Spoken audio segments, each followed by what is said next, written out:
Hello student. कैसे हो आप सब लोग? कैसे चल रही है पढ़ाई? बढ़िया। ऐसे ही बढ़िया ही चलते रहनी चाहिए। तो आज हम साइंस के जनरल साइंस के एमसीक्यू क्वेश्चन का दूसरी क्लास है। तो आपने पहली क्लास देखी होगी। और इस और अब हम इस various models of atom, proton, neutron, electron के जो भी एमसीक्यू बनेंगे ना, उसकी प्रैक्टिस करेंगे। और यहाँ से क्वेश्चन आने की संभावना रहती है। तो चलो, आज हम शुरुआत करते हैं अपने एमसीक्यू की। ठीक है, एक मिनट रुकना।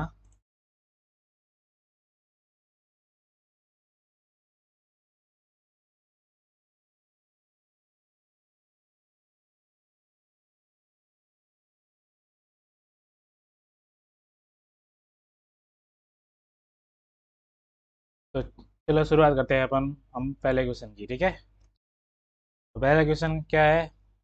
ये अपने वेरियस मॉडल पढ़े थे ना, उसी में से क्वेश्चन पूछे जा रहे हैं। ठीक है, वेरियस मॉडल्स, वेरियस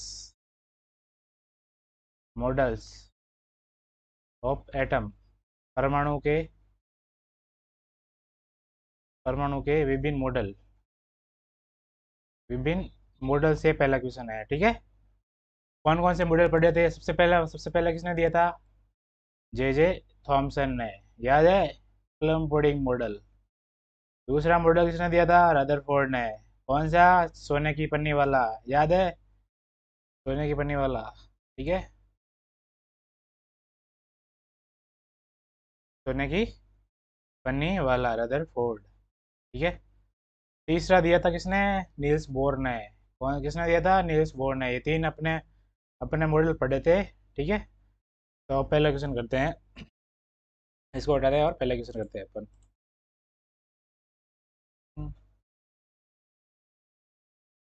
ठीक है, अब तीनों मॉडल को याद करो कि कौन सा मॉडल था। ठीक है, पहला क्वेश्चन पूछ रहा है, रदरफोर्ड का अल्फा कण प्रकीर्णन प्रयोग किसकी खोज के लिए उत्तरदायी था?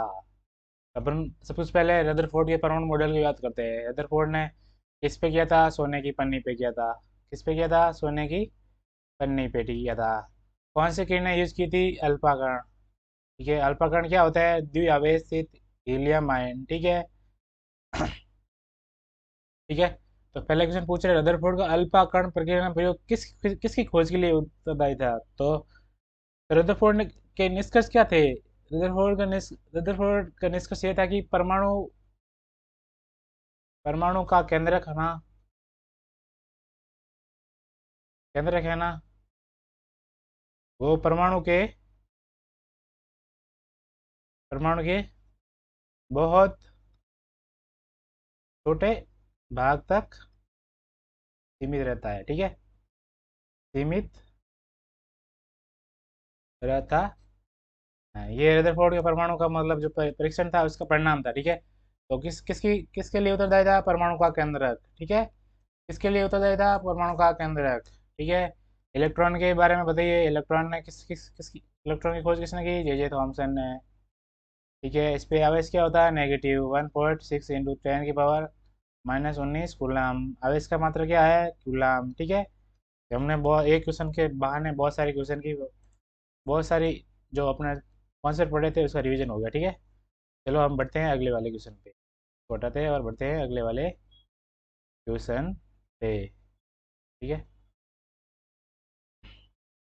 ये दूसरा वाला क्वेश्चन बहुत ही अच्छा क्वेश्चन है। ठीक है, दूसरा वाला क्वेश्चन है, एक तत्व के समस्थानिक एक तत्व के समस्थानिक सबसे पहले पढ़ते हैं हम समस्थानिक का रिविजनिंग करते हैं। समस्थानिक का रिवीजन करते हैं। समस्थानिक, सम का मतलब होता है समान, स्थानिक का मतलब होता है स्थान, और भाषा में स्थान का मतलब होता है एटम। परमाणु के संदर्भ में स्थान का मतलब होता है परमाणु क्रमांक या द्रव्यमान क्रमांक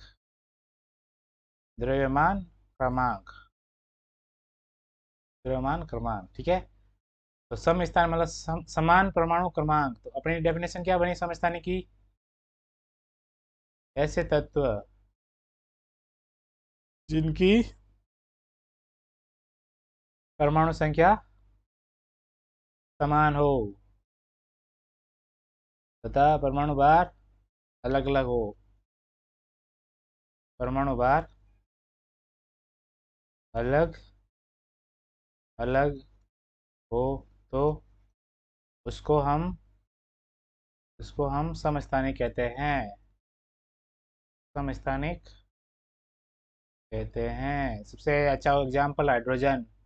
हाइड्रोजन एक एक, हाइड्रोजन एक दो, हाइड्रोजन एक तीन, मतलब परमाणु क्रमांक सबका है सेम, परमाणु भार एक।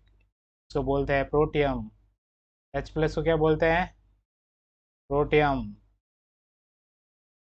H प्लस वन को क्या बोलते हैं? प्रोटियम। H प्लस टू को बोलते हैं ड्यूटीरियम। क्या बोलते हैं? ड्यूटीरियम। H प्लस थ्री को क्या बोलते हैं? ट्राइटियम। क्या बोलते हैं? ट्राइटियम। ट्राइटियम, ठीक है। तो इस क्वेश्चन का आंसर आप आराम से बता सकते हैं। एक बार वीडियो पॉज करके बताइए कि इस क्वेश्चन का आंसर क्या होगा। एक तत्व के समस्थानिक होते हैं समान भौतिक गुण, भिन्न रासायनिक गुण, न्यूट्रॉनों की अलग अलग संख्या, भिन्न परमाणु संख्या, ठीक है। तो परमाणु संख्या समान होती है तो तो परमाणु भार क्या होता है? पर इसको अच्छे से समझते हैं, एक मिनट रुकना, इसको अच्छे से समझते हैं। इसको मिटाते हैं अपन। ये मतलब बहुत ही घुमा घुमा के दिया हुआ क्वेश्चन है, ठीक है। बहुत ही क्या दिया हुआ है? घुमा के दिया हुआ क्वेश्चन है, ठीक है।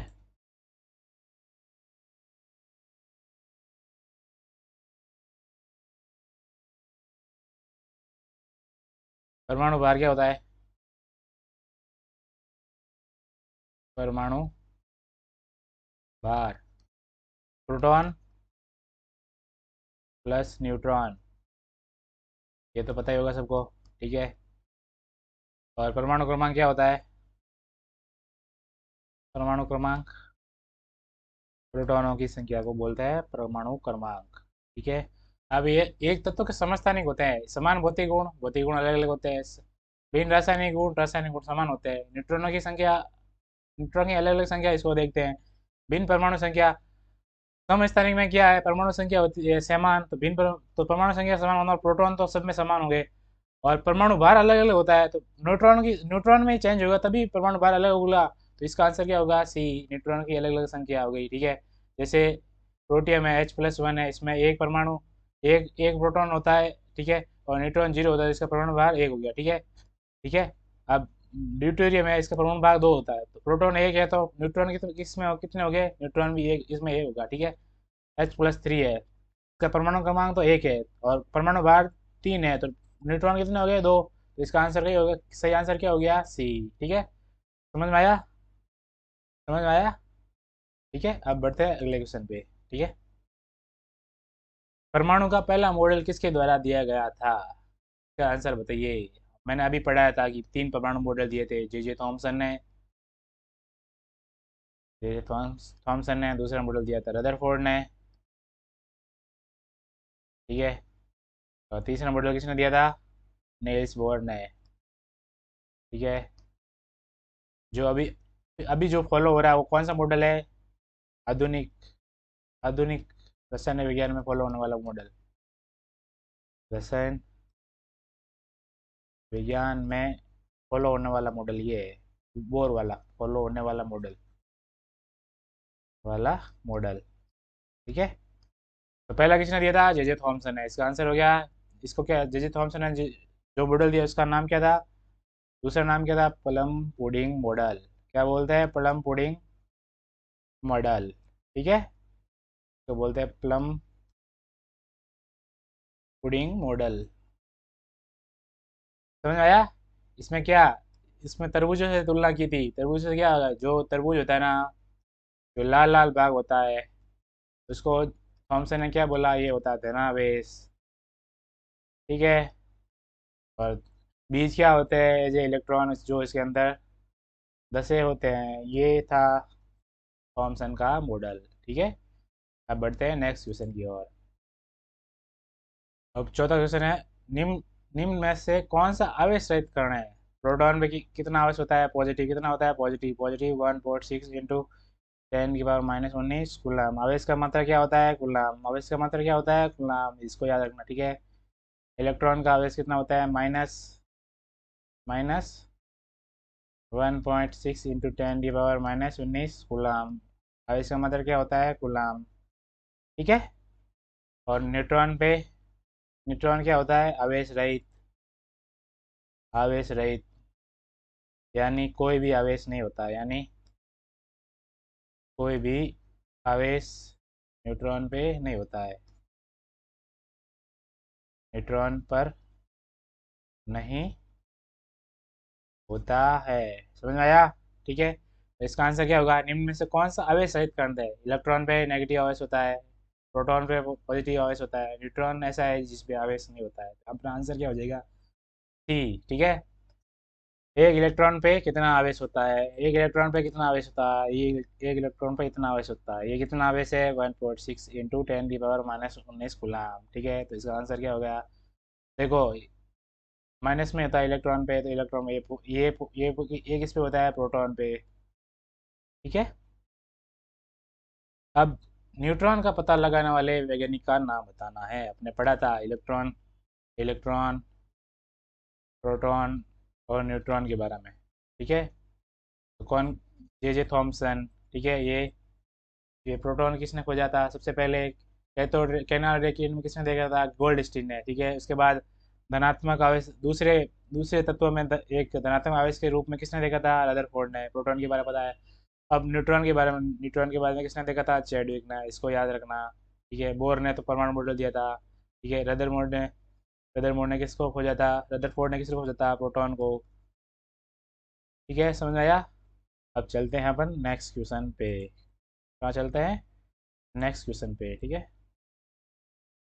ये हो गया नेक्स्ट। अपन चलते हैं नेक्स्ट क्वेश्चन पे। नेक्स्ट क्वेश्चन है, किन किरणों के प्रकीर्णन से नाभिक के आकार का आकलन किया जा सकता है? तो अब याद करो, कौन सा मॉडल था जिसमें नाभिक के आकार का पता लगाया गया था? कौन सा मॉडल था? दूसरा था रदरफोर्ड का मॉडल, ठीक है। रदरफोर्ड ने सबसे पहले प्रयोग करने के लिए क्या किया? एक सोने की पन्नी ली थी। क्या ली थी? सोने की पन्नी। सोने की पन्नी इसलिए क्यों चुनी? कि इस प्रयोग को करने के लिए एक एटम से, मतलब 1000 जितनी पतली परत चाहिए थी वो सोने से मिल सकती थी, ठीक है। उसके बाद उसने क्या किया? अल्पाकरण पे डाले थे। क्या किया था? अल्पाकरण डाले थे इस पे। अल्पाकरण क्या होता है? द्विआवेशित हीलियम आयन, ठीक है। अल्पाकरण क्यों चूज किए थे? अल्पाकरण इसलिए चूज किए थे कि तेज गति से चलते हुए अल्पाकरणों में बहुत सारी ऊर्जा होती है, ठीक है। तो उसके उसके बाद क्या हुआ कि बहुत सारे कण सीधे निकल गए, ठीक है। बहुत 20,000 में से एक कण वापस 180 डिग्री पे आया, ठीक है। और बहुत सारे ऐसे कण हैं जो बहुत ही कम कोण पे विक्षेपित हुए थे, ठीक है। तो इससे क्या पता चला था कि परमाणु के अंदर नाभिक परमाणु के एक छोटे से भाग में होता है, ठीक है। ये अपने पढ़ा था। तो अब बताइए, अब इस क्वेश्चन का आंसर आप आसानी से कर सकते हैं। किन किरणों के प्रकीर्णन से नाभिक के आकार का आकलन किया जा सकता है? तो कौन सी किरणें यूज की थी रदरफोर्ड ने? अल्फा किरण। तो अपना आंसर क्या होगा? ए, ठीक है। ठीक है। अपन बढ़ते हैं अब नेक्स्ट क्वेश्चन की ओर। बढ़ते हैं नेक्स्ट क्वेश्चन की ओर। तो हटाते हैं, नेक्स्ट क्वेश्चन की ओर बढ़ते हैं, ठीक है। अब नेक्स्ट क्वेश्चन क्या बोल रहा है? जिस तत्व के मैं हटा देते जिस तत्व के परमाणु में दो प्रोटॉन, दो न्यूट्रॉन और दो इलेक्ट्रॉन हो, उस तत्व का द्रव्यमान संख्या कितनी होगी? सबसे पहले द्रव्यमान संख्या द्रव्यमान संख्या का दूसरा नाम क्या है? परमाणु संख्या। इसको परमाणु संख्या भी बोलते हैं। परमाणु संख्या मैं बार बार लिख रहा हूँ इससे, जिससे आपको आसानी से याद हो जाए, ठीक है। परमाणु संख्या को और क्या बोलते हैं? परमाणु क्रमांक या द्रव्यमान क्रमांक, ठीक है। अब ये किसके बराबर होता है? जो प्रोटॉन प्रोटॉन की संख्या के बराबर होता है, संख्या के बराबर होता है, ठीक है। तो अब इसका आंसर बताइए, जिस तत्व के परमाणु में दो प्रोटॉन, दो न्यूट्रॉन, दो इलेक्ट्रॉन, उस तत्व का द्रव्यमान संख्या कितनी होगी? फिर मान सके आपने क्या कहा, प्रोटॉन की संख्या के बराबर होती है, इसमें प्रोटॉन कितने हैं, तो अपना आंसर क्या हो गया, ए। समझ में आया? ठीक है। नाभिक की खोज रदरफोर्ड ने किन किरणों की सहायता से की थी? जस्ट अभी पढ़ा था, रदरफोर्ड का परमाणु मॉडल किन किरणों की सहायता से की थी, बताइए। 1 मिनट इस वीडियो को पॉज करके इसका आंसर बताइए, ठीक है। अल्फा कण या बीटा कण या गामा कण या एक्स कण, ठीक है, एक्सरे कण, ठीक है। इसका आंसर होगा ए, अल्फा कण को। रदरफोर्ड ने कौन से कण यूज किए थे? अल्फा कण। अल्फा कण क्या होते हैं? हीलियम, द्विआवेशित हीलियम। क्या होते हैं? द्विआवेशित हीलियम आयन। हीलियम आयन, ठीक है। ठीक है, अब हीलियम के बारे में बताइए। हीलियम, हीलियम के बारे में लिखिए। हीलियम, इसको हीलियम के बारे में थोड़ा अच्छे से पढ़ते हैं। अब अगर सारणी पढ़ेंगे इसको, फिर फिर भी वहाँ पे बट यहाँ पे थोड़ा देख लेते हैं, फिर आपका रिवीजन हो जाएगा, ठीक है। हीलियम के बारे में पढ़ते हैं।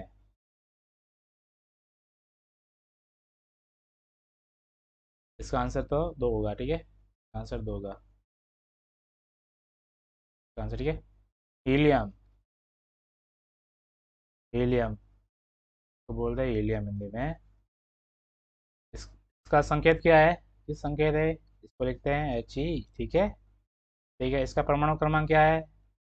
हीलियम का परमाणु क्रमांक 2। हीलियम का परमाणु भार 4। तो प्रोटॉन की संख्या कितनी हो जाएगी हीलियम में?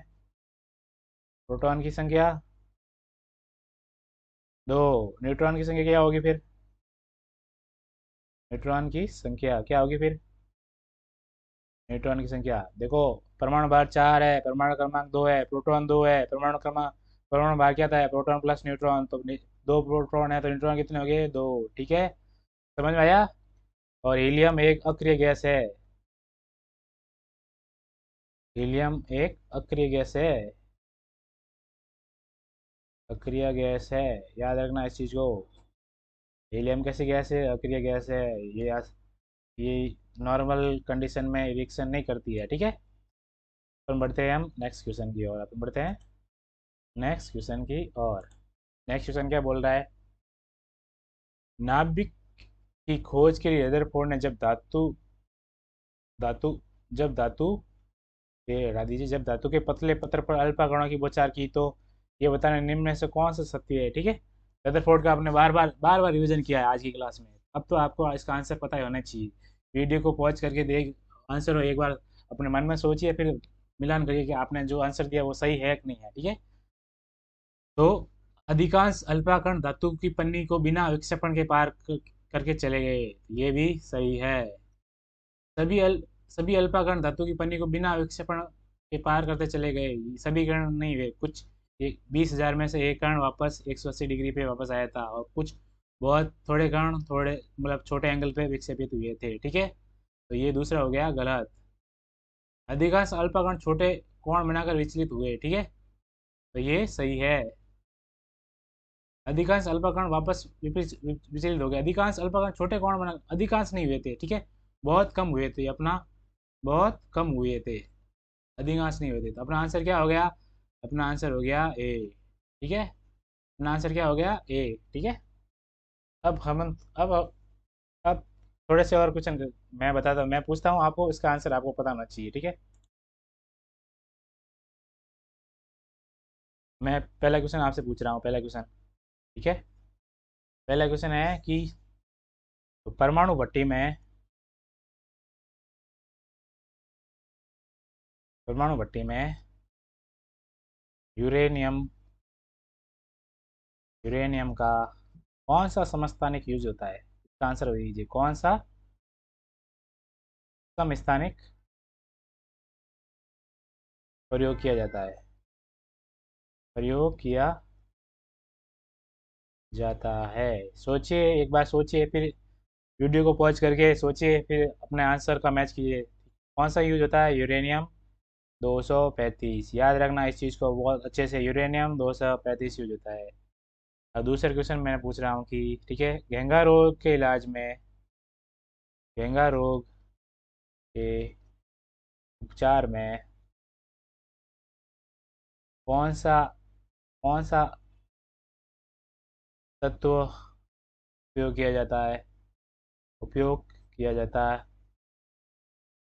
है, तथा तथा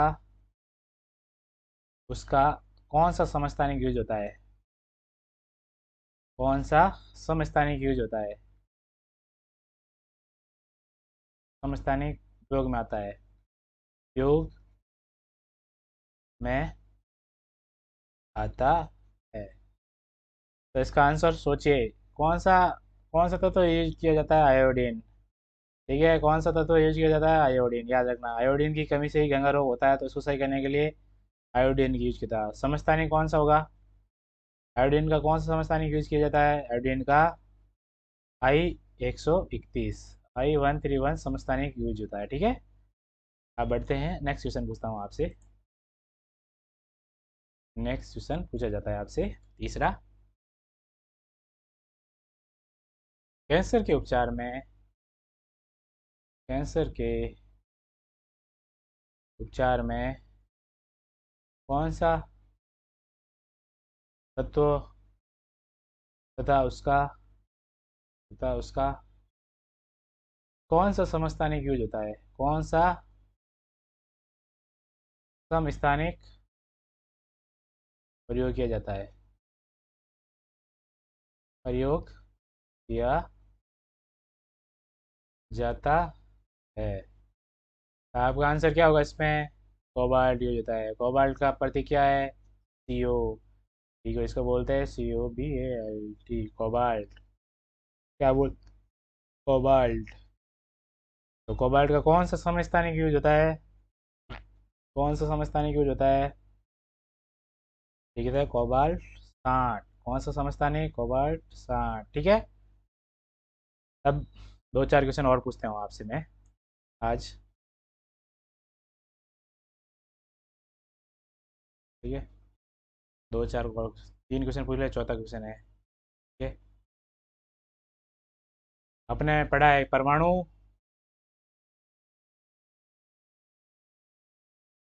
के नाभिक के चारों ओर, नाभिक के चारों ओर जो इलेक्ट्रॉन इलेक्ट्रॉन वर्ताकार कक्षा में घूमते हैं, वर्ताकार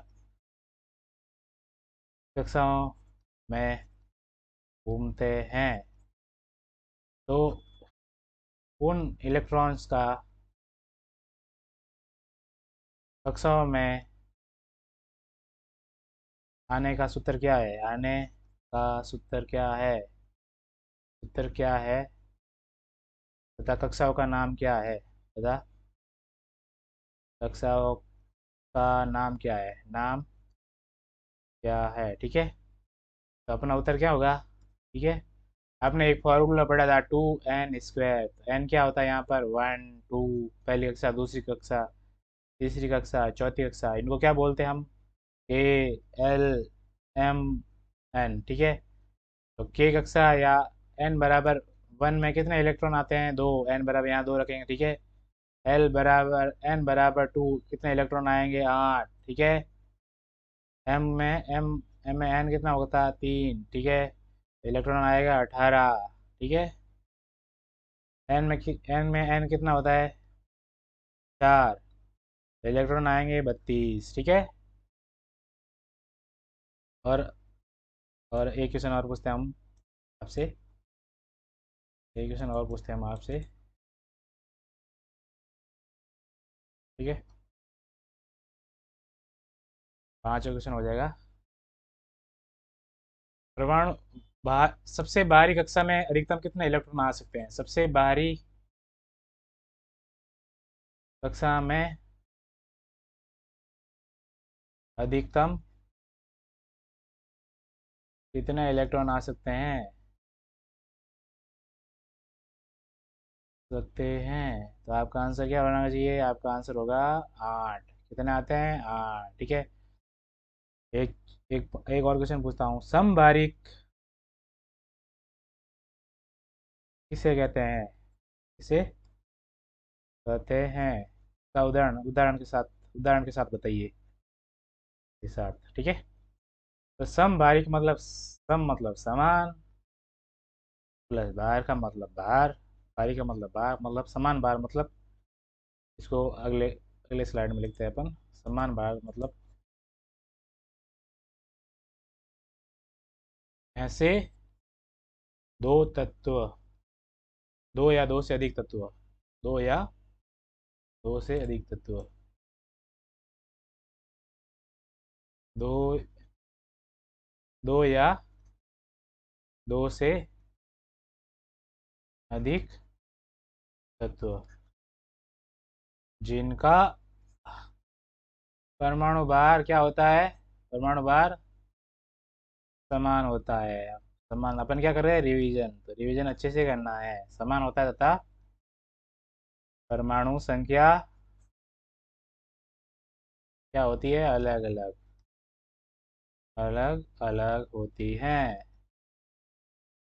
उनको क्या कहते हैं, समभारिक। एग्जाम्पल है देख, कैल्शियम और आर्गन। ठीक है, इसका देखो सबसे पहले देखते हैं परमाणु भार। परमाणु भार इसका भी 40 होता है, इसका भी 40 होता है, अपने ये एग्जाम्पल पढ़ा था। अब पढ़ते हैं, अब देखते हैं परमाणु क्रमांक। परमाणु क्रमांक या परमाणु संख्या, इसकी होती है 20, इसकी होती है 18। ठीक है, समझ में आया। तो चलो, आज की क्लास हम अपनी यहीं पर समाप्त करते हैं। आपने बहुत सारे क्वेश्चन किए होंगे, इसकी प्रैक्टिस की होगी। कल हम और एक नई प्रैक्टिस क्लास के साथ मिलते हैं। धन्यवाद। ओके।